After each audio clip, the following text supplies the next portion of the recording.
ألا بذكر الله تطمئن القلوب.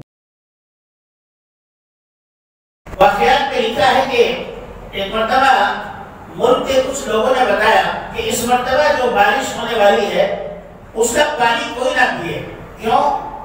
اس لیے جو بھی پانی پیے گا وہ پاگل ہو جائے گا. تو پبلک میں سے کسی نے پانی نہیں پیا.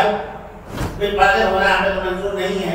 بادشاہ اور وزیر نے کہا یہ تو سب ایسے کہتے ہیں, کوئی بات نہیں, بارش ہو رہی تھی, پانی لایا, پی لیا. تو دونوں کا دماغ خراب ہو گیا. واقعہ ہے, صحیح بھی ہو سکتا ہے یا نہیں بھی, لیکن عبرت کے لیے ایک بات ہے.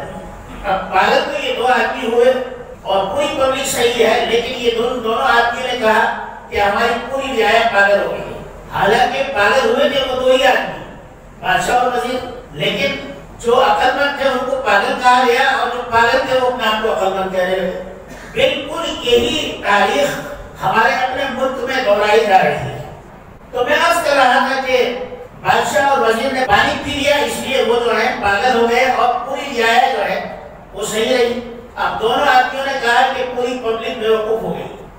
حقیقت بات یہ ہے کہ میرے اور آپ کے آقا نے فرمایا جب ظالم کی نیت بگڑتی ہے تو اس کے سامنے کوئی قانون اور کوئی حجت اور کوئی دلیل کام نہیں کرتی. جب کسی کی نیت میں کھوٹ آ جاتا ہے تو اس کھوٹ کے سامنے ہر چیز اس کو بری لگتی ہے, اس لیے اس کو اس کھوٹ میں فائدہ نظر آتا ہے. مولانا اسماعیل میٹھی نے کہا ہے جب بگڑتی ہے ظالم کی نیت نہیں کام آتی دلیل اور حجت.